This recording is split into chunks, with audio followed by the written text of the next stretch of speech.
Alhamdulillah ala ni'mal afiyah. Alhamdulillah ala ni'mal ukhuwah. Asyhadu an la ilaha illallah wa la syarika lahu wa asyhadu anna Muhammadan abduhu wa rasuluh. Allahumma shalli wa sallim ala hadan nabiyil kiram wa rasulil azim wa ala alihi wa sahbihi ajmain wa man tabi'ahum bi ihsan ila yaumiddin. Alhamdulillah, puji syukur kita panjatkan kehadirat Allah Subhanahu wa taala yang telah memberikan karunia berupa kenikmatan, nikmat iman, nikmat Islam, nikmat waktu luang, sehingga kita dipertemukan kembali di majelis ba'da subuh ini. Tidak lupa salawat serta salam semoga senantiasa terlimpah curahkan kepada Nabi Muhammad sallallahu alaihi wasallam, kepada para keluarga, kepada para sahabat, tabi'in, tabi'ut, dan mudah-mudahan sampai kepada kita semua yang senantiasa berharap syafaatnya di yaumil hisab kelak. Teman-teman semuanya, Bapak dan Ibu sekalian, insyaallah kali ini kita akan melanjutkan tema bahasan 20 penghalang kesembuhan, mengurai hal-hal yang menyebabkan sakit bertambah rumit. Ini tema yang masih diangkat berkaitan dengan dendam yang tersembunyi. Jadi part 13 bagian yang kedua. Bagi teman-teman yang mau menyimak rekaman-rekaman sebelumnya dari 1 sampai 12, silahkan nanti dicek di link ID. Ya. link.id /KRM, silahkan dicek situ semua, insyaallah nanti ada. Bagi teman-teman semuanya, silahkan nanti disimak via rekaman. Kalau sudah masuk rekam ID, tentunya berbayar. Kalau mau gratis, silahkan disimak setiap hari Selasa dan Sabtu ba'da subuh ya, insyaallah. Baik. Mengingatkan bahwasanya untuk kita semuanya senantiasa untuk meluruskan niatnya semata-mata karena Allah. Mudah-mudahan dengan niat yang baik, niat yang lurus, ini mendatangkan kebaikan untuk kita semuanya, sehingga apa yang kita harapkan, apa yang kita inginkan Allah mudahkan sepenuhnya. Mengingatkan pula bahwasanya untuk senantiasa menutup auratnya, meskipun masih sekiranya online, khawatir nanti terbuka kameranya ya tanpa disengaja atau mungkin memang tersengaja, sehingga nanti nampak kepada orang yang hadir di majelis ini. Yang berikutnya, mengingatkan bahwasanya untuk menyiapkan alat tulisnya, di antaranya ada buku, ada pulpen, bisa HP atau tablet dan lain sebagainya, untuk mencatat, merangkum, meresum apa yang disampaikan oleh guru kita, sehingga materi yang disampaikan hari ini insyaallah mudah-mudahan Allah mudahkan untuk kita pahami. Yang berikutnya ada beberapa informasi terlebih dahulu. Di antaranya insyaallah kita akan ada kajian plus terapi intensif ya bagi teman-teman semuanya yang mau mengikuti kajian plus terapi intensif. Insyaallah awal bulan ini akan ada kembali ya. Jadi bagi teman-teman yang mau mengikutinya, silahkan wajib daftar. Kalau yang agenda-agenda seperti ini wajib daftar ya. Jadi silahkan nanti dicek ya, ada di link di bawah atau nanti info-infonya bisa tanya di via WhatsApp. Ya, bagi teman-teman nanti yang mau mengikuti kajian plus terapi, temanya ain hasad dan trauma. Ya.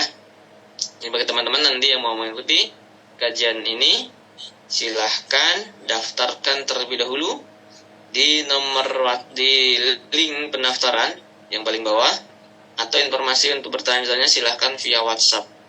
Ya, insyaallah akan ada sesi terapinya. Waktunya tanggal 11 sampai 13. Jadi insyaallah 3 hari ya untuk kajian plus terapi. Insyaallah 3 hari dilaksanakannya. Jadi bagi teman-teman yang mau mengikuti kajian ini silahkan daftar terlebih dahulu. Nanti silahkan dicek grup WhatsApp-nya ya masing-masing ya, di grup KRM 1 sampai 8 untuk melihat posternya, atau misalkan mau melihat info selengkapnya selain di agenda ini. Baik, untuk mempersingkat waktu ya, karena waktu kita terbatas, sampai jam 6.30.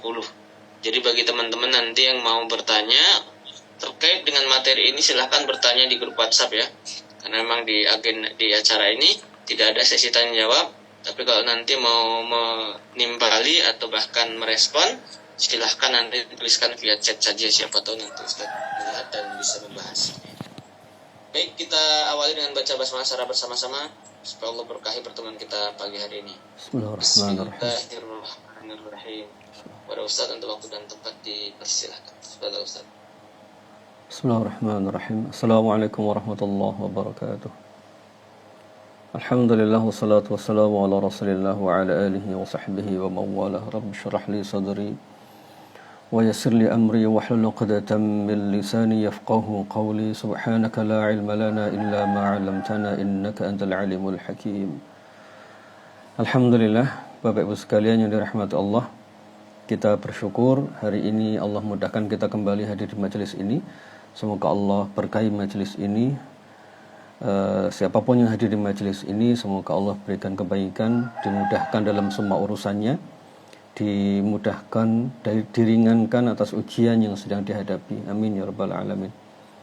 Kita aturkan salawat serta salam untuk junjungan kita bersama dengan mengucapkan Allahumma shalli ala Muhammad wa ala ali Muhammad. Alhamdulillah, di pertemuan yang lalu, di sesi yang ke-13 ya dari 20, penyebab atau penghalang kesembuhan. Yang ke-13 ini adalah, saya kemarin menyebutkan kita tidak punya istilah yang pas, tetapi mudah-mudahan ini mewakili, yaitu sesuatu yang tersembunyi dalam diri, dalam batin, lalu muncul menjadi amal, muncul menjadi perbuatan yang tidak pas, tidak baik, bahkan menyakiti diri sendiri atau menyakiti orang lain. Intinya termanifestasi, perasaan yang bergemuruh dalam batin, lalu muncul menjadi amal.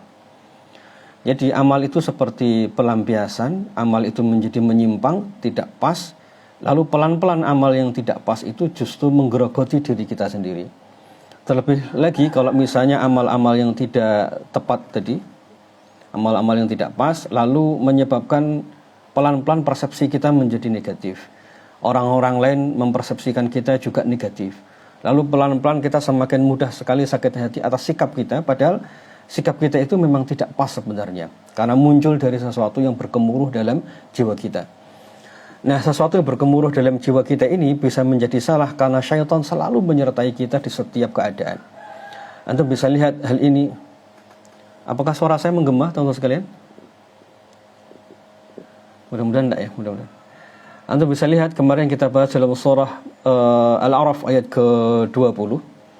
Di situ ketika Allah Subhanahu wa taala memerintahkan kepada para malaikat untuk sujud kepada Nabi Adam, kemudian iblis itu bisik-bisikin Nabi Adam. Setelah dia divonis dimurkai oleh Allah, dia kemudian datang menemui Nabi Adam alaihissalam. Dia mengatakan, Tuhanmu tidak melarangmu dan untuk mendekati pohon ini, melainkan supaya kamu tidak menjadi malaikat dan tidak menjadi kekal dalam surga. Nah, ini kalimat yang disampaikan oleh si iblis kepada Nabi Adam alaihissalam. Jadi dalam peristiwa yang dihadapi, yang diperintahkan oleh Allah kepada Nabi Adam alaihissalam, iblis itu datang gitu. Nah, yang perlu kita renungkan adalah, teman-teman sekalian, dalam setiap peristiwa yang kita alami, kenapa kita perlu merujuk kepada Al-Quran, banyak berlindung kepada Allah, itu karena setan itu selalu hadir. Nah, setan ini yang membisikin kita, membuat kita menjadi punya persepsi yang salah, bahkan amal kita menjadi salah. Baik, kemarin di akhir bahasan kita melihat penjelasan dari Ibnu Qayyim al-Jauziyah tentang sebagian sikap orang ketika mengalami ujian. Dan dari situ akan muncul, akan tergambar apakah dia menyikapinya dengan baik, apakah dia menyikapinya dengan salah. Nah, ada kurang lebih 8 sikap yang disebutkan oleh Ibnu Qayyim. Kita gunakan ini untuk refleksi diri, untuk merenungkan saya ini kira-kira pas atau tidak. Kalau itu tidak pas, berarti segera diakhiri. Sekali lagi, kenapa kita mengakhiri sikap yang tidak pas tadi? Karena kita bisa terjerumus pada musibah yang jauh lebih besar atau problem yang lebih besar. Dan itu yang menyebabkan proses terapi, proses pengobatan menjadi rumit banget.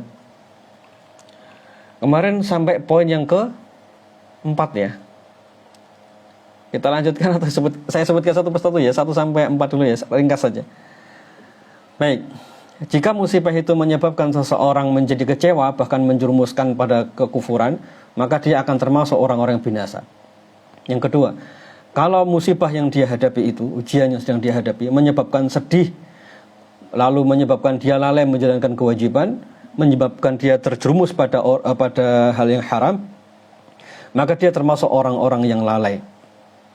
Kemudian kalau musibah itu menyebabkan seseorang kehilangan kesabaran, lalu terus-menerus mengeluh karena ujian itu, maka dia termasuk golongan orang-orang yang jahil. Yang keempat, kalau musibah itu menyebabkan dia menentang Allah, mencela kekuasaan, kebijaksanaan Allah, maka orang ini telah mengetuk pintu kekafiran. Bahkan auzubillah, dia bisa jadi terjerumus dalam kekafiran. Nah, itu 4 poin yang pertama yang disebutkan oleh Ibnu Qayyim al-Jauziyah. Tidak perlu kita ulang detailnya ya, bisa disimak di sesi sebelumnya.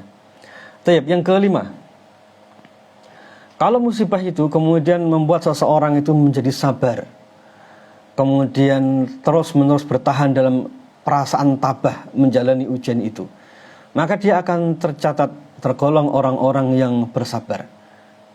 Jadi dia sabar menjalani musibah, lalu tabah apapun rasanya. Yang disebutkan oleh Ibnu Qayyim di Ghadatus Sabirin, yang dimaksud dengan sabar itu adalah, ilustrasinya seperti seseorang yang minum minuman yang pahit, lalu dia terus meminumnya karena dia merasakan ada manfaat dari minuman itu. Seperti orang yang memegang bara api, lalu apinya masih terasa panas di telapak tangan. Itulah maknanya sabar.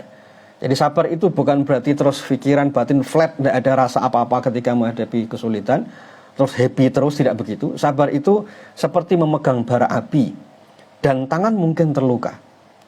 Jadi kalau kita bisa bersikap dengan baik, bersikap dengan benar, walaupun tangan kita seperti terbakar, walaupun rasanya masih pahit di tenggorokan dan di dada kita, itulah namanya sabar. Jadi kalau kita sekali waktu misalnya, Pak, saya masih stres, saya masih sedih, saya masih banyak nangis, saya masih sekali waktu bergejolak emosi, itu masih benar. Yang penting tidak muncul dalam perbuatan yang keliru. Jadi itu maknanya sabar. Sabar itu bersikap dengan baik, dengan benar dalam situasi api masih terasa panasnya atau minuman yang pahit masih terasa pahitnya. Jadi ahlan wa sahlan bagi kita semua yang sekarang menjalani masa sulit dengan perasaan seperti ini.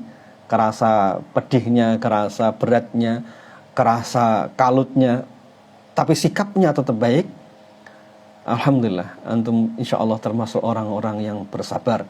Dan insya Allah mendapatkan pahala bighairi hisab. Amin, amin ya rabbal alamin. Amin ya, masya Allah. Semoga kita tercatat di situ. Nah, yang keenam, jika musibah itu menyebabkan dirinya ridha. Ridha itu levelnya di atasnya sabar tadi. Kalau ini disebutkan oleh Ibnu Qayyim di Ghadatus Sabirin. Kalau sabar itu seperti meminum air yang masih kerasa. Kalau sabar itu sudah tidak ada bedanya antara minuman manis dan minuman pahit. Ini levelnya sudah di atasnya. Yang diwajibkan atas kita itu sabarnya, bukan posisi ini. Kalau posisi ini betul-betul jiwa itu sudah lapang banget, hatinya itu betul-betul ridha luar biasa, dan tidak ada persepsi yang negatif dalam dirinya kepada Allah SWT. Isinya positif saja. Sebaik itu batinnya kepada Allah. Nah, orang-orang yang semacam inilah yang dia punya keyakinan bahwa dia akan ketemu dengan jalan keluar. Kalau orang sabar itu masih ada perasaan marahnya, kesedihnya, tapi dia mampu menahan. Tapi kalau orang yang ridha itu pikirannya positif saja. Jadi dia mendapatkan kesulitan di pikirannya itu, insya Allah ini ada jalan keluarnya. Ilustrasinya mungkin seperti ketika Nabi SAW bersama Abu Bakar As-Siddiq, ketika beliau berdua di dalam Gua Sur. Lalu Abu Bakar sempat panik karena seandainya orang-orang Quraisy yang di atas itu menoleh ke bawah, akan kelihatan posisi beliau berdua. Ya, Nabi hanya menyampaikan, la tahzan, kamu jangan sedih. Innallaha ma'ana, Allah itu bersama kita. Setenang itu. Jadi kalau pribadi kita sudah sampai pada level ini, setenang itu dan seyakin itu. Jadi ketika Nabi menyebutkan misalnya orang-orang yang mustajab doanya, salah satunya adalah orang yang dizalimi. Seolah-olah ketika Nabi menyampaikan ini seperti kabar gembira. Orang yang berada di level ini, berada di level ridha ini, begitu dia tahu, Nabi sudah menyampaikan orang yang dizalimi itu doanya mustajab dan Allah pasti nolong, batinnya tenang seketika. Itulah orang-orang yang berada di level ini. Dan Abu Bakar As-Siddiq ketika beliau mendapatkan kalimat Nabi tadi, ya beliau bisa tenang seketika.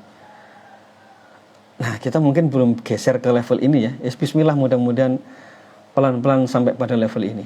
Orang yang berada pada level ini ekspresinya enak, diajak ngobrol itu vibe-nya positif, diajak ngobrol itu selalu banyak husnuzonnya, diajak ngobrol itu pokoknya kalau ngomong sama orang ini kayak nggak ada masalah gitu. Gitu ya. Hidupnya itu lurus, kayak nggak ada apa-apa gitu.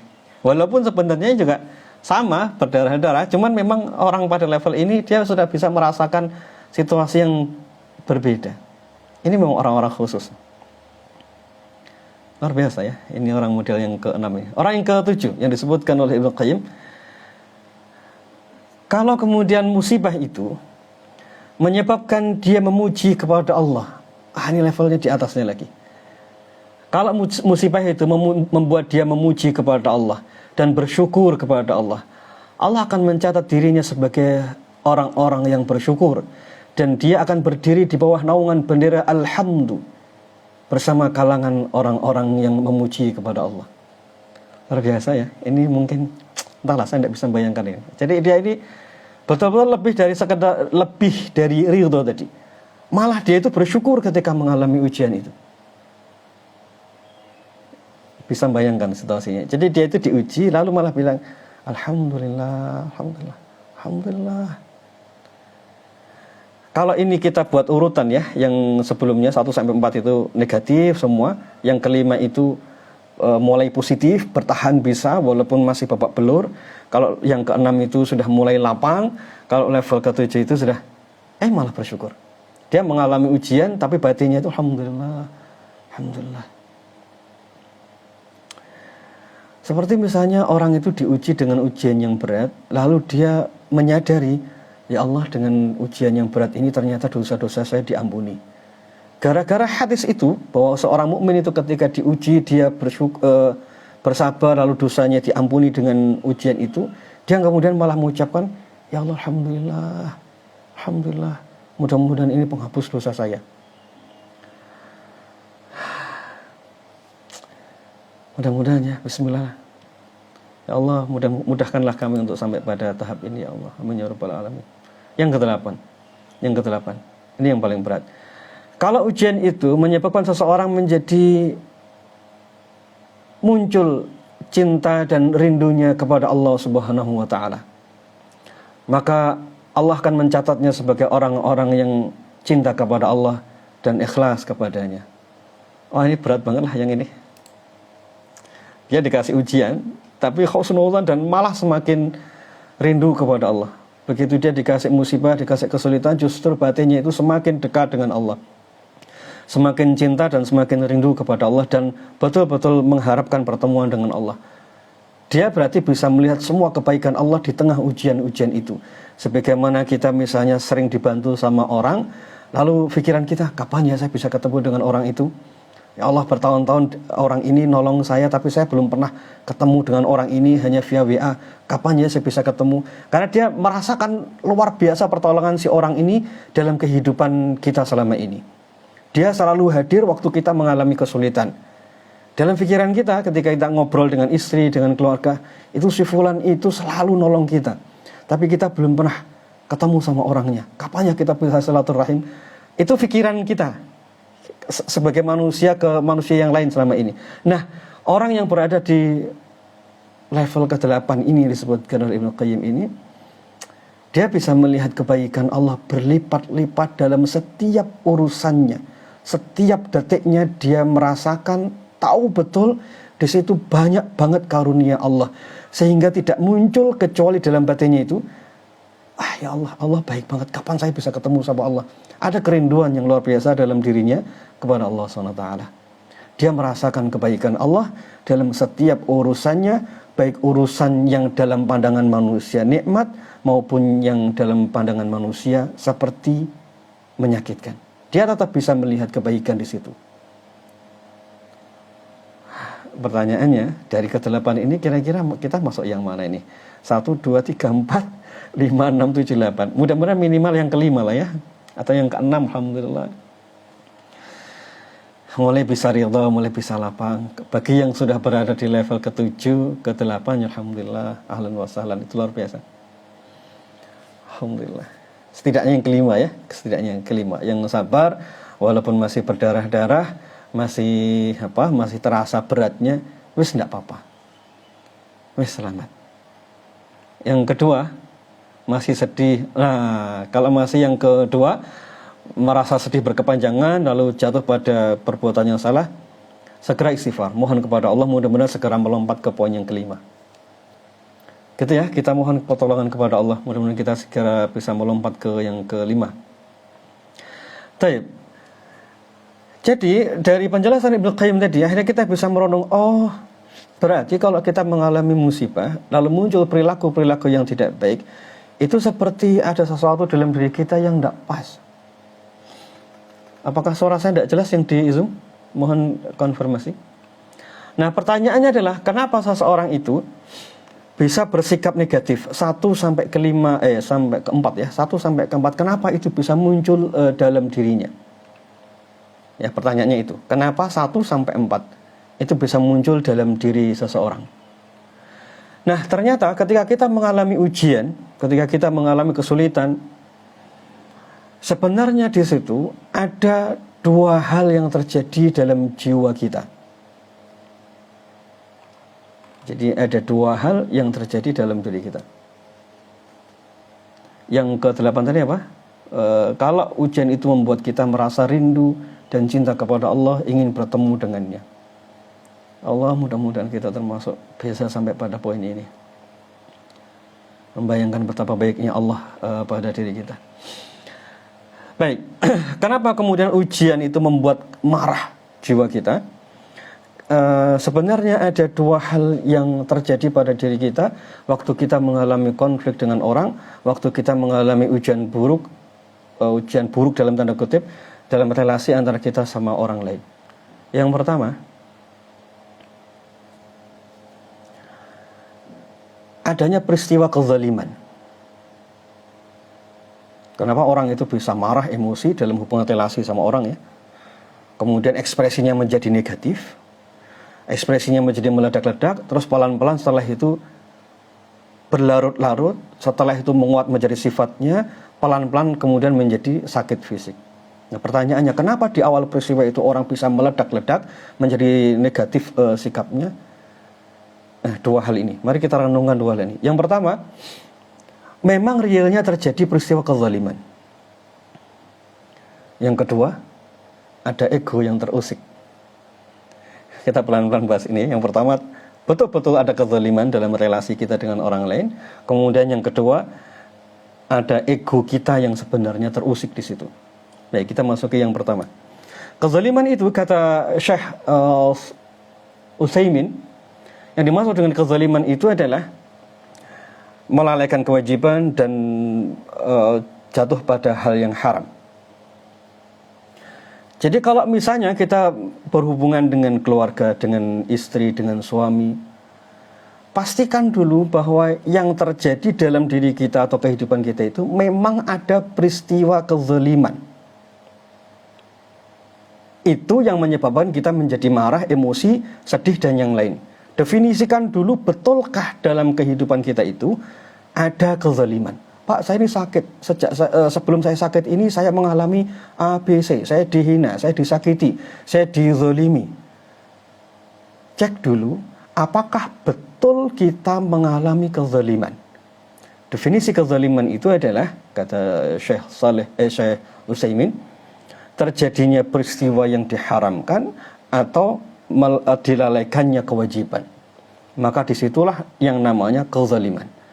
Nah, teman-teman sekalian, kalau kezaliman, apa yang terjadi pada diri kita? Apa obatnya? Berlindung kepada Allah. 1. 2, obatilah dengan cara mengambil haknya itu. Mengambil hak kita, boleh memperjuangkan hak kita, kemudian berlindung kepada Allah SWT. Contoh misalnya, di salah satu doa yang biasa Nabi baca di akhir majelis, beliau misalnya, doanya panjang banget, di bagian akhirnya itu salah satu kalimatnya, wangsurna ala man adana, tolonglah kami dari orang-orang yang menzalimi kami. wa ja'al sa'rana 'ala man zalamana, dan ya Allah berikanlah balasan kepada orang-orang yang menzalimi kami. Jadi kalau kezaliman itu kita diperbolehkan memohon perlindungan saja cukup, kemudian meminta supaya diberikan balasan kepada orang yang menzalimi kita. Bahkan kita diperbolehkan untuk menuntut hak kita. Kalau kita ditipu ya diambillah hak kita. Kalau harta kita diambil oleh orang, dizalimi, ya ambillah hak kita itu. Kalau suami tidak menafkahi, ya ambillah nafkah itu. Kalau istri tidak menjalankan kewajiban, tuntutlah kewajiban sang istri itu. Jadi kezaliman itu poinnya adalah kita boleh melapangkan batin, tidak menuntut hak kita, atau kita menuntutnya, atau kita berlindung kepada Allah dari keburukannya, karena kezaliman itu membuat kita menjadi mengalami musibah. Mari kita definisikan dulu apakah betul terjadi zalim atau tidak. Kita garis bawahi dulu. Saya khawatirnya nanti yang terjadi itu bukan kezaliman. Kita definisikan dulu betul-betul apakah dalam kehidupan kita itu realnya terjadi kezaliman atau tidak.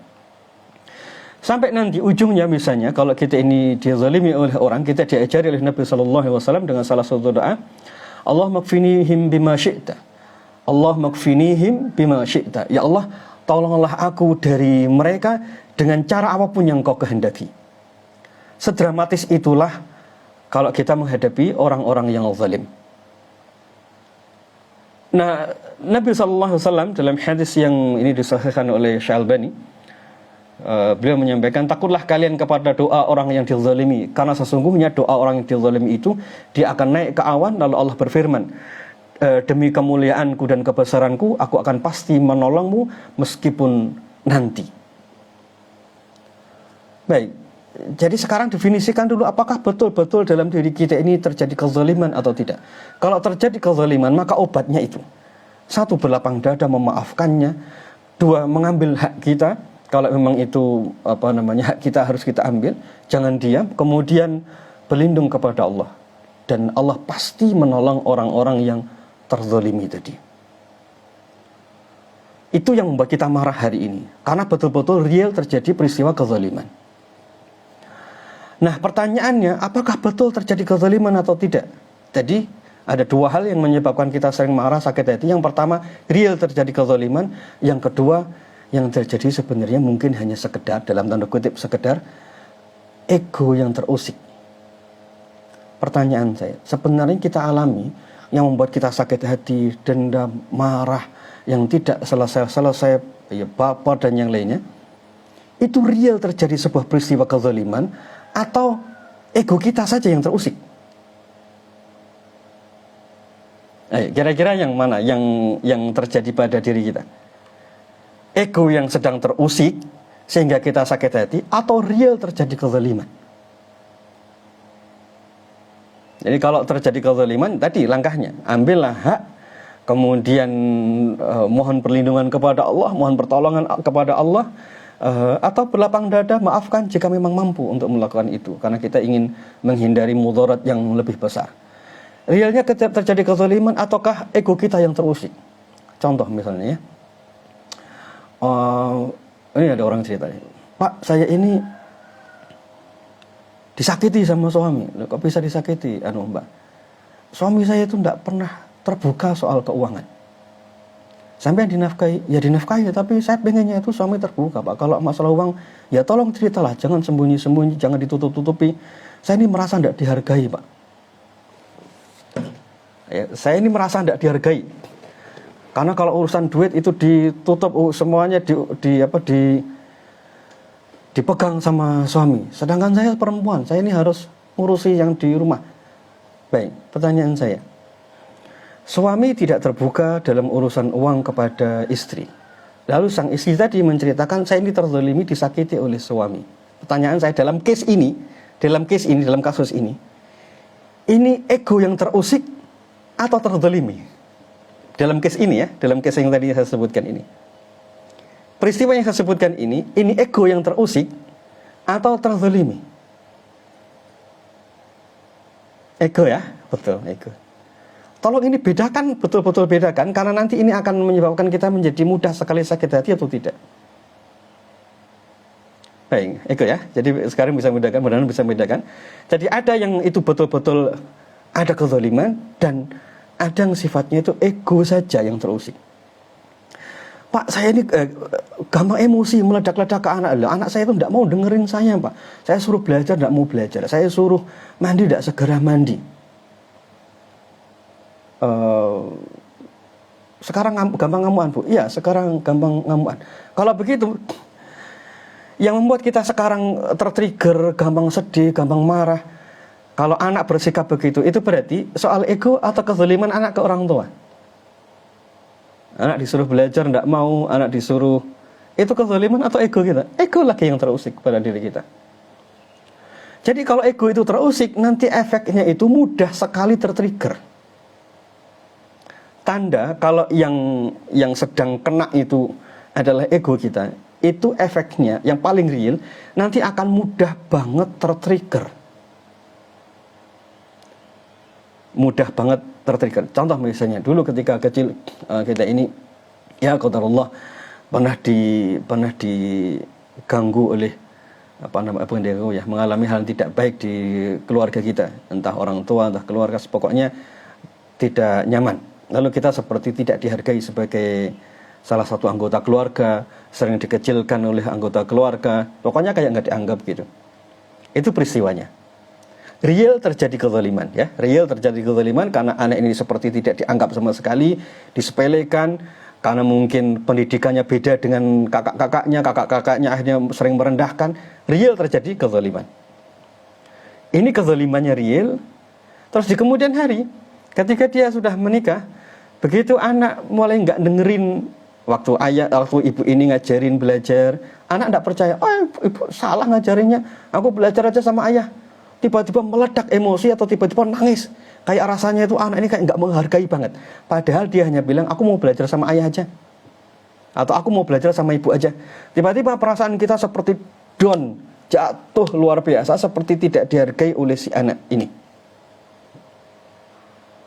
Kalau semacam ini berarti pertanyaannya, ini kezaliman yang sedang terjadi atau ego yang lebih dominan terusik? Awalnya ada kezaliman, lalu setelah itu kezaliman itu kita bawa kepada ego. Awalnya ada kezaliman, lalu pelan-pelan kita bawa ke arah ego. Tanda-tandanya nanti cara bicara kita itu begini. Saya itu kan juga punya hak untuk dihargai. Saya itu kan juga punya hak untuk mendapatkan kebaikan dari keluarga. Mereka kan mestinya peduli. Saya ini kan saudara kandung. Mestinya saya itu kan diperlakukan begini. Itu berarti dari kezaliman yang real, kemudian bergeser kita bawa, kita masukkan ke ego. Inilah yang menjadi rumit banget untuk dinasehati. Rumit banget untuk hadir di majelis taklim mencerna nasihat. Karena tadi awalnya peristiwa traumatik, betul. Kemudian awalnya itu adalah peristiwa kezaliman, lalu kita bawa ke ego. Nanti setelah ini, gimana caranya supaya ini tetap terpisah? Peristiwa kezaliman, biarkanlah menjadi peristiwa kezaliman. Yang tadi itu sebenarnya sudah ada jalan keluarnya. Kalau peristiwa kezaliman tadi, yang disebutkan dalam hadis tadi, misalnya kita disuruh berlindung. Allah makfinihim bima syi'ta. Ya Allah, kezalimannya ini real, lalu kita bilang, ya Allah makfinihim bima syi'ta. Ya Allah, cukupi aku, lindungilah aku dari mereka dengan jalan apapun yang kau kehendaki. Nah, kalimat ini kan, itu mantap banget. Hati-hati kalau doa pakai ini ya. Teman-teman yang sedang merasa dizalimi, saya pesan saya kalau membaca doa ini hati-hati. Karena ini kayak, ya Allah, tolonglah aku dari mereka, terserah apapun caranya gitu. Kebayang kira-kira apa yang akan terjadi pada orang yang zalim itu ya. Tapi doa ini doa maghfur, boleh kita amalkan. Ya, itulah situasinya orang dizalim itu berada dalam perlindungan dan penjagaan Allah SWT. Jadi kalau posisi kita betul-betul berada di situasi dizalimi, itu dekat banget dengan pertolongan Allah. Allahumma kfinihim bima syi'ta. Nah, persoalannya begitu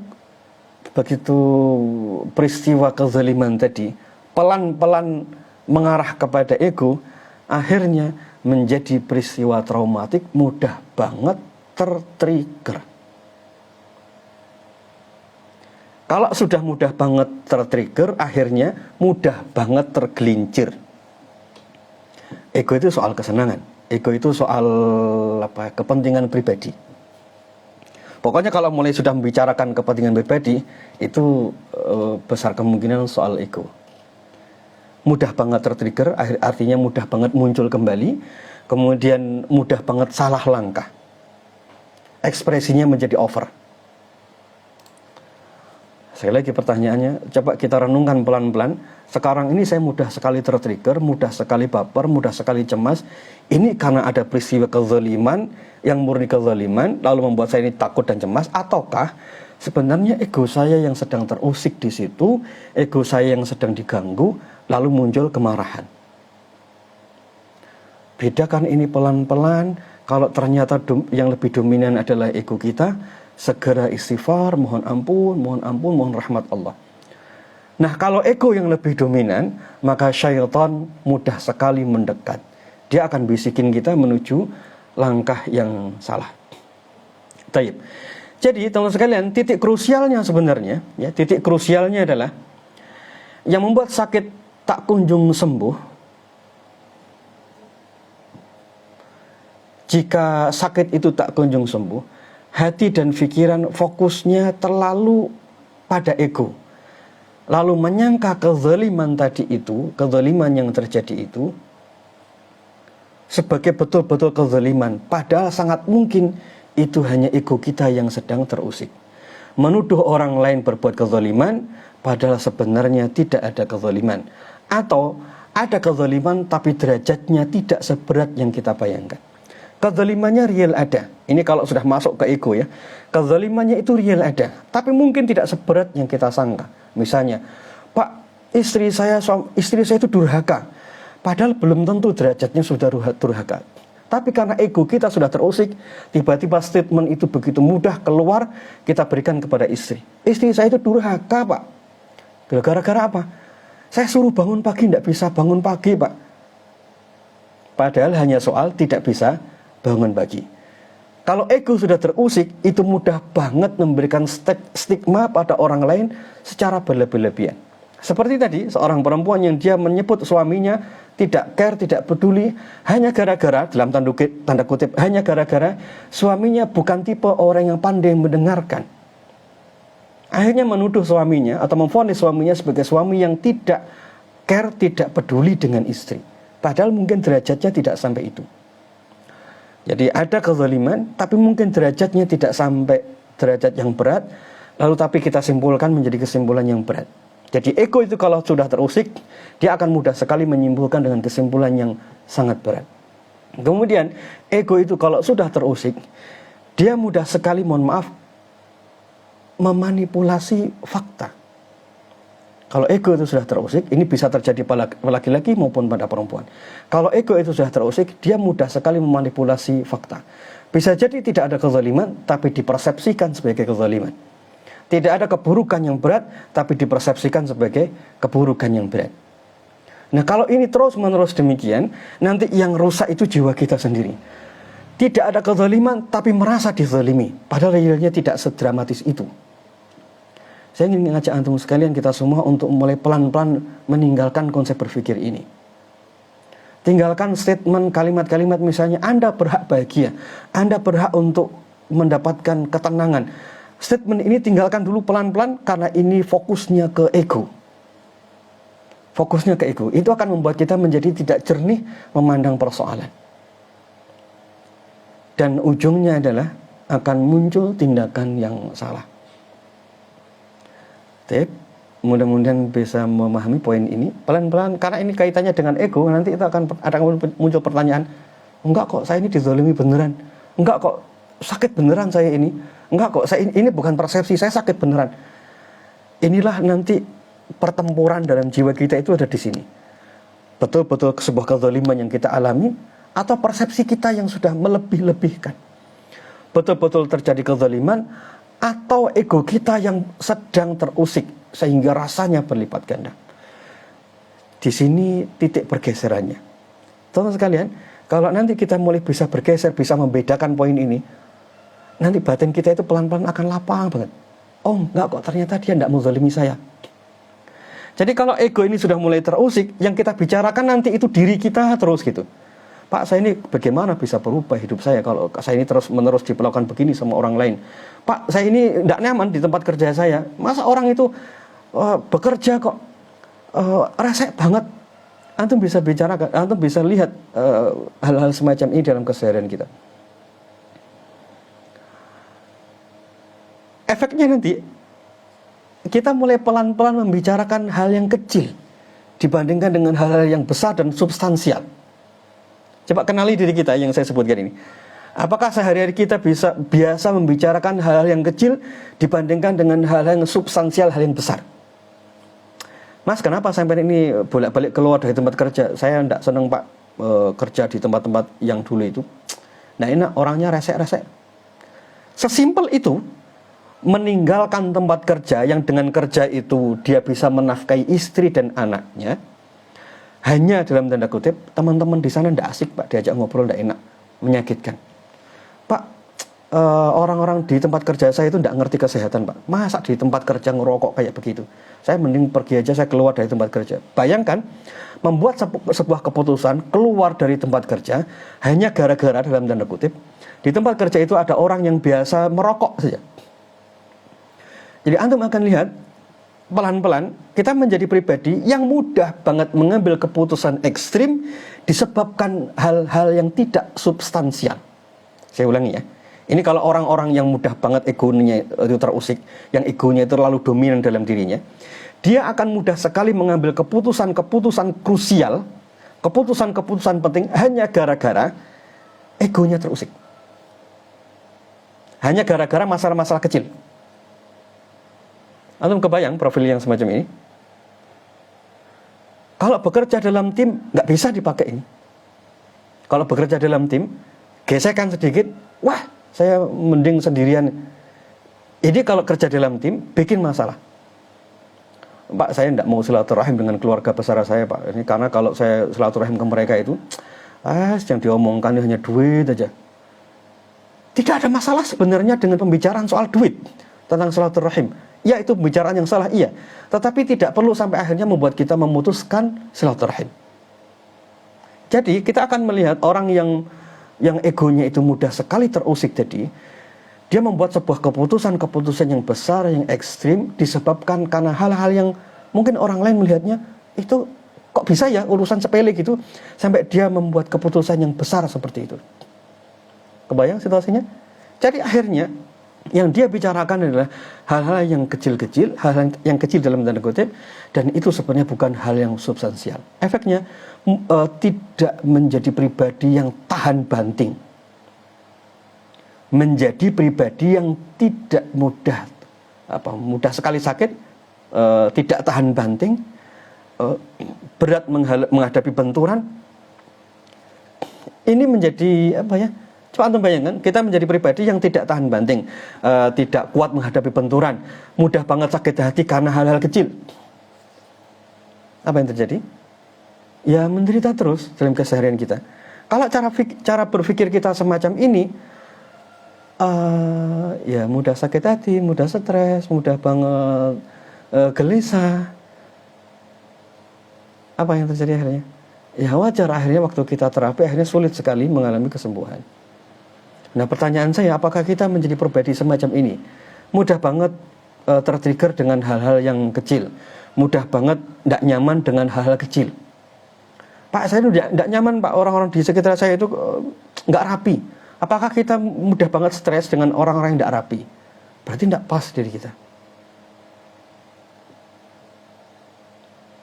Oke ya. Jadi mulai sekarang dengan cara berpikir ini, berarti kalau orang saling membicarakan soal ego tadi, akhirnya dia mudah banget bersikap over, bersikap berlebihan hanya gara-gara hal-hal yang sifatnya sederhana.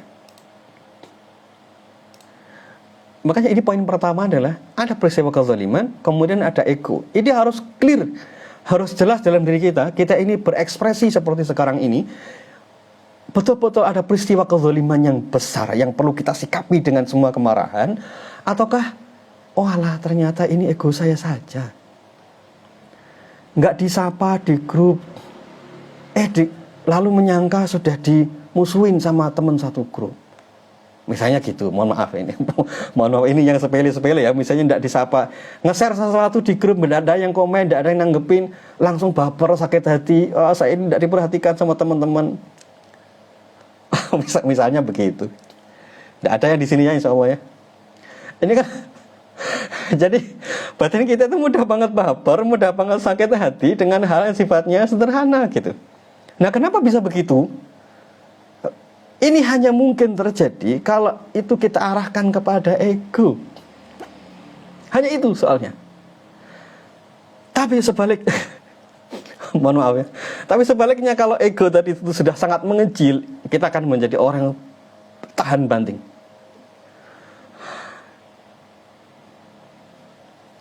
Hadir di majelis taklim, duduk bareng, terus yang lain ngerumpi gitu dengan yang lain, kita tidak diajak bicara.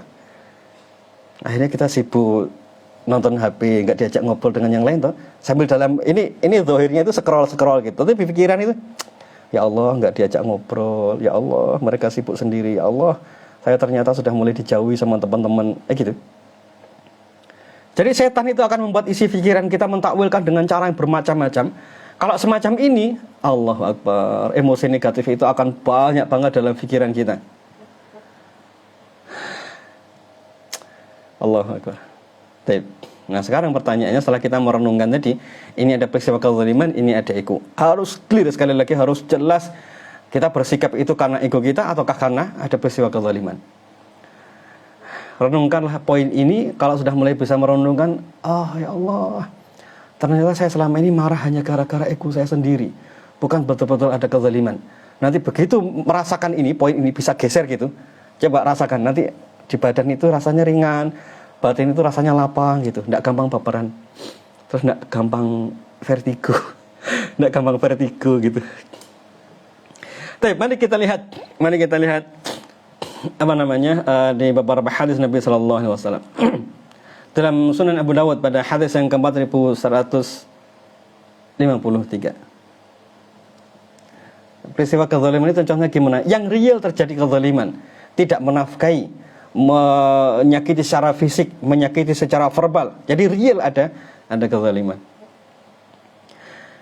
Taib. Sekali lagi pergeserannya adalah ego dan peristiwa kezaliman. Ayo coba kita clearkan dulu. Kalau ego kalau kezaliman tadi cara ngobatinya berlindung kepada Allah, yakin bahwa Allah akan menolong kita. Kalau ego, nah ini cara ngobatinya. Kalau ego cara ngobatinya, ini yang pertama dalam hadis Nabi SAW dalam Sunan Abu Dawud pada hadis yang ke-4153. Saya potong bagiannya ya, potongannya saja. Nabi Sallallahu Alaihi Wasallam tidak pernah merasa dendam atau membalas sesuatu untuk dirinya sendiri. Beliau tidak pernah marah untuk sesuatu yang terkait dengan dirinya sendiri, kecuali jika itu berhubungan dengan pelanggaran terhadap kehormatan Allah, maka beliau baru marah karena Allah. Jadi Nabi Sallallahu Alaihi Wasallam itu, pribadi beliau itu tidak pernah marah kalau kaitannya dengan personal. Tetapi barulah beliau itu marah kalau kaitannya dengan hak-hak Allah. Masya Allah, inilah kuncinya. Inilah kuncinya. Jadi orang yang fokus kepada ego tadi, yang jadi perhatian itu diri. Makanya gampang marah, makanya gampang tersinggung, makanya gampang sakit hati, gampang baperan. Karena tanpa disadari fokus hidupnya itu adalah ego. Dan mohon maaf, semua yang kita lihat di internet itu sering kali fokusnya kepada ego. Antum diajari untuk mengutamakan ego. Efeknya gampang baper, rapuh, mudah sekali sakit hati, disenggol sedikit jatuh, diomelin sedikit pecah. Itu karena fokusnya terlalu kepada ego. Dan ternyata Nabi Sallallahu Alaihi Wasallam itu tidak pernah marah kalau kaitannya dengan diri sendiri, baru marah kalau kaitannya dengan agama, dengan hak-hak Allah yang dilanggar. Jadi sudah tidak membicarakan diri sendiri. Jadi kalau pengen keluar dari ego, berhenti membicarakan diri, berhenti membicarakan kepentingan diri. Loh Pak, saya ini dibeginikan. Itu berarti Anda sedang membicarakan diri. Angel, berat move on-nya nanti. Oke, kebayang ya? Jadi kalau sudut pandangnya adalah diri kita sendiri, susah banget bangkit nanti.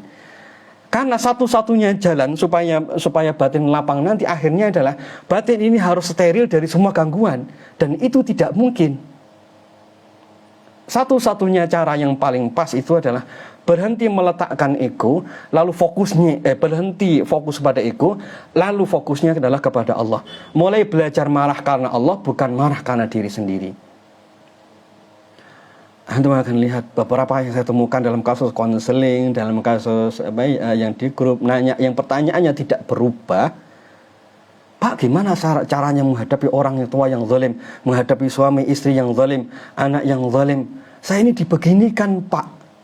Nah, kalau sudah ujungnya saya ini dibeginikan, Pak, itu berarti yang jadi fokus itu adalah ego. Nah, itulah yang menyebabkan akhirnya sulit sekali move on. Asam urat naik, asam lambung naik, vertigo, deg-degan, cemas, karena ego yang dituju.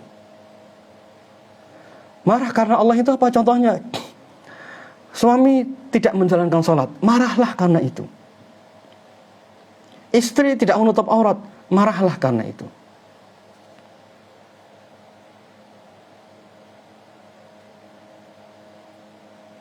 Hak Allah dilanggar dan hak kita dilanggar. Coba lebih dominan mana? Antara hak Allah dan hak kita, marahnya lebih kuat mana? Misalnya kita diomelin oleh anak atau diomelin oleh istri, oleh suami, marah kan?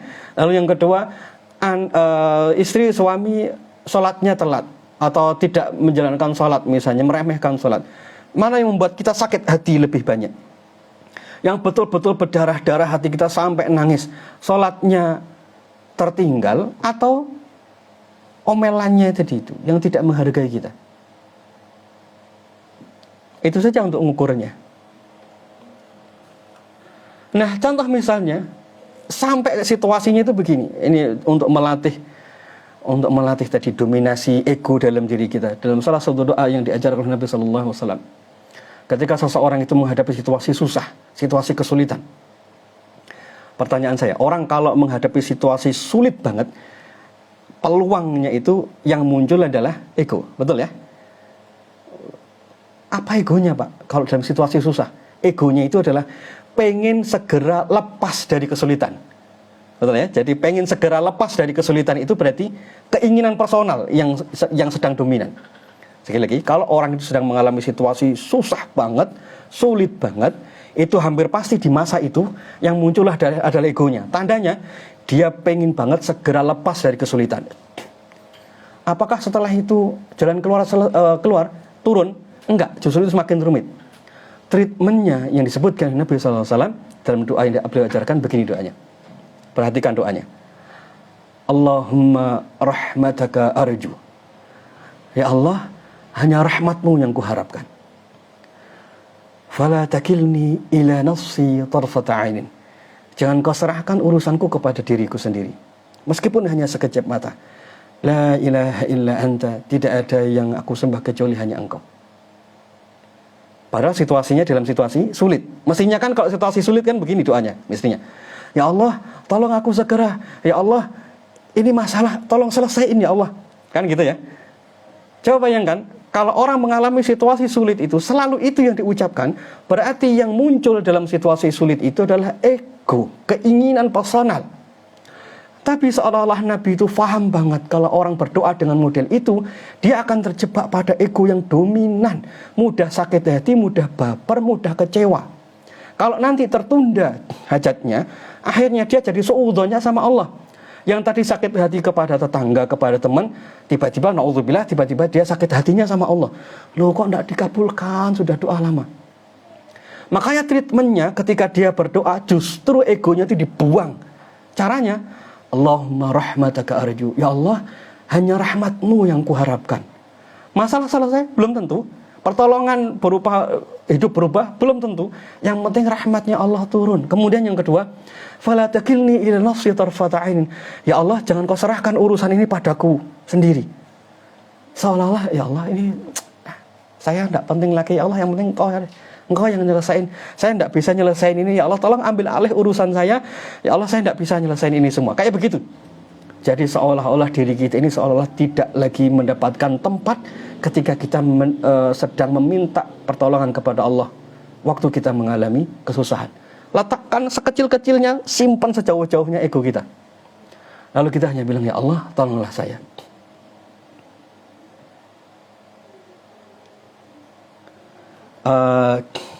Doa tadi, Allahumma rahmataka arju fala takilni ila nafsi tarfata ainin wa aslih li sya'ni kullah la ilaha illa anta. Baca doa itu ya.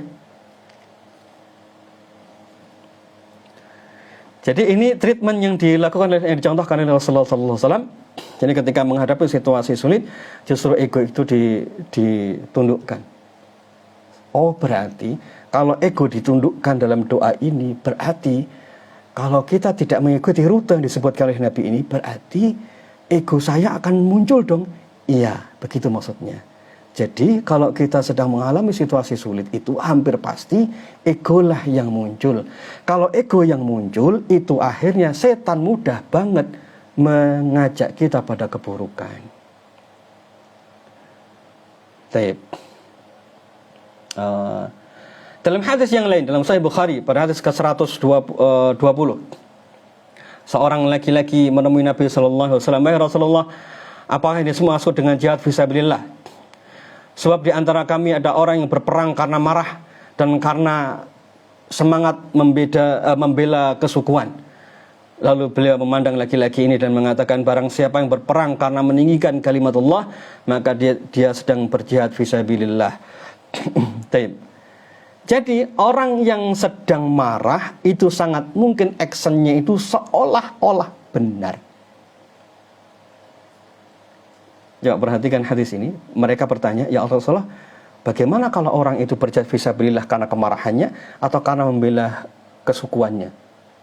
Yang dimaksud dengan jihad itu adalah membela Allah, meninggikan kalimat Allah. Oh, berarti ada orang yang bersikap seolah positif tetapi dilandasi oleh ego. Dan itu tidak diterima. Yang hanya diterima adalah jihad karena Allah. Dulu kita waktu masih kecil misalnya melihat fragmen ayah sama ibu sering cekcok berantem terus. Lalu akhirnya kita punya komitmen di hati, saya kalau menikah nanti saya tidak mau punya suami, punya istri seperti beliau. Pertanyaan saya, ini sebuah statement keputusan dalam diri karena Allah atau karena dendam? Saya nanti kalau nikah tidak mau model begini, tidak mau model begini. Menikah karena trauma, menikah karena dendam. Tapi bukan karena lillah. Efeknya nanti, begitu menikah, la qadarallah, lah kok ada sebagian sifatnya kayak yang pernah kita lihat di masa kecil. Efeknya apa? Mudah banget ke trigger. Berarti kita melangkah karena ego. Dulu di masa kecil, misalnya, kita pernah mengalami situasi rumit dalam urusan rezeki. Pernah dihina oleh orang karena urusan, mohon maaf, kemiskinan. Lalu akhirnya seperti muncul kemarahan, lalu saya harus kerja keras, saya tidak ingin dihina, tidak ingin direndahkan. Lalu akhirnya dia menjadi orang yang sukses. Di usia dewasa dia menjadi orang yang sukses. Akhirnya begitu ada orang yang meremehkan, mudah banget sakit hati. Coba perhatikan, dia bekerja keras karena mencari karunia Allah atau dia bekerja karena pengalaman sakit hati. Pengalaman sakit hati kan ya, efeknya nanti mudah banget kecewa, mudah banget sakit hati. Waktu masih kecil diperlakukan dengan tidak baik oleh keluarga, lalu kemudian mulai punya cita-cita, saya nanti akan memperlakukan anak saya sebaik-baiknya, tidak boleh mereka sakit hati sedikit pun. Akhirnya overprotektif kepada anak. Coba perhatikan, overprotektif itu karena kasih sayang atau karena pengalaman buruk di masa lalu? Pengalaman buruk masa lalu. Persis seperti hadis ini, ada orang yang berjihad karena kemarahannya dan itu tidak diterima. Yang diterima adalah jihad karena Allah SWT. Jadi rupanya peristiwa masa lalu yang ada dalam diri kita itu ternyata itu berpengaruh kalau sudah kena ego lalu muncullah menjadi seperti amal yang seolah-olah baik. Jadi berperang karena kemarahan itu tidak diperbolehkan. Nah, hadis yang lain sebagai penutup, hadis yang lain dalam Musnad Imam Ahmad pada hadis ke-6805, bahwasanya Nabi Shallallahu Alaihi Wasallam tidak menerima persaksian orang yang berkhianat, kemudian tidak menerima saksi orang yang pernah punya dendam kepada saudaranya. Jadi kalau orang pernah marah kepada pelaku misalnya, lalu harus masuk ke pengadilan, yang menjadi saksi itu tidak boleh orang pernah punya dendam kepada si fulan ini. Tidak diterima kesaksiannya karena menjadi tidak objektif. Perhatikan, berarti orang yang pernah punya dendam, pernah punya kemarahan dalam dadanya itu bisa bersikap tidak objektif. Iya. Bisa salah bersikap, iya. Bisa salah persepsi, iya. Salah persepsi, salah sikap, salah kesimpulan, over dalam menyimpulkan sesuatu disebabkan karena egonya yang pernah terusik. Kebayang ya situasinya? Nah, inilah yang menyebabkan akhirnya kita menjadi rumit dalam kehidupan kita sehari-hari. Terapinya menjadi berat karena kita sibuk membicarakan diri kita sendiri dan kita terjebak dalam ego tadi. Jadi obatnya apa sekarang kalau kita pengen segera sembuh? Letakkan ego.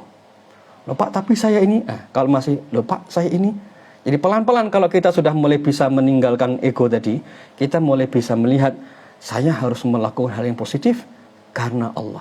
Lillah, karena Allah. Bukan lagi karena kemarahan, bukan lagi karena kebencian dalam dada kita. Persis seperti hadis Nabi SAW tadi. Baik, kata kuncinya, Nabi tidak pernah marah karena kepentingan personal, tapi beliau hanya marah karena Allah. Semoga Allah berikan taufik kepada kita untuk bisa masuk pada level ini.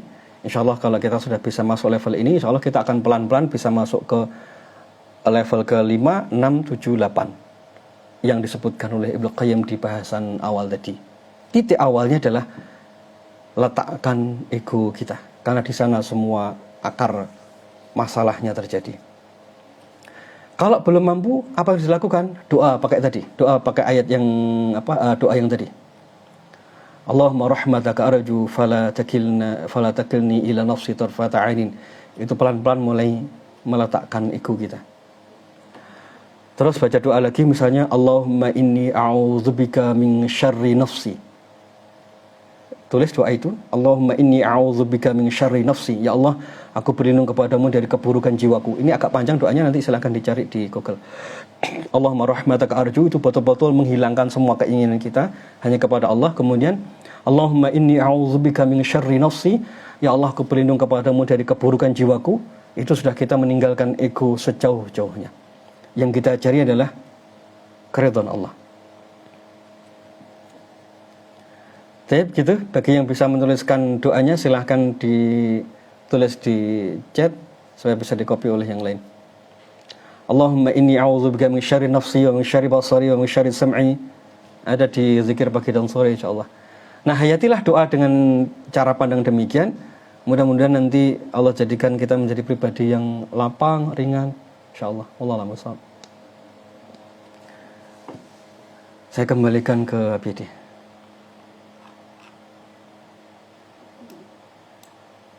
Alhamdulillah. Kita bisa sampaikan poin demi poin tadi, sehingga dan isi poinnya yang paling ideal untuk kita insyaallah. Baik, karena waktu sudah di penghujung acara, jam 6:33, insyaallah kita akan bertemu kembali di hari Sabtu insyaallah ya. Mudah-mudahan hari Sabtu besok kita bisa kembali di waktu dan jam yang sama. Baik, sebelum kita akhiri ada informasi terlebih dahulu. Di antaranya insya Allah kita akan ada sesi terapi, kajian berterapi intensif selama 3 hari. Insya Allah di tanggal 11 sampai tanggal 13 Mei. Jadi bagi teman-teman yang mau mengikuti agenda ini, acara ini wajib daftar di link yang tertera di bawah atau bertanya via nomor WhatsApp yang tertulis. Silahkan disimpan poster ini, di screenshot atau nanti dicek di grup WhatsApp KRM 1-8. Insya Allah informasinya ada. Silahkan nanti maksimalkan pendaftarannya mumpung masih panjang waktunya. Jangan sampai nanti pas waktunya sudah dekat atau waktunya sudah mulai ternyata pada baru daftar, karena ada beberapa orang yang daftar itu pas hari H sehingga nanti ada kesulitan, waktunya kadang udah mentok. Ya. Baik, karena memang waktunya di penghujung acara, mudah-mudahan kita bertemu kembali insya Allah di hari Sabtu besok di jam yang sama. Kita akhiri dengan baca hamdalah, istighfar, dan doa kifaratul majlis. Astagfirullahaladzim, astagfirullahaladzim, astagfirullahaladzim. Subhanakallah wa bihamdika, asyhadu an la ilaha illa anta, astaghfiruka wa atubu ilaik.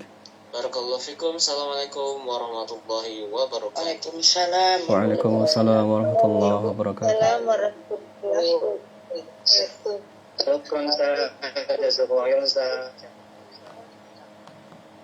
Waalaikumsalam warahmatullahi wabarakatuh. Baik, kita cukupkan untuk teman-teman yang DK. Insyaallah ketemu lagi hari Sabtu insyaallah. Wallahu minkum. Assalamualaikum warahmatullahi wabarakatuh.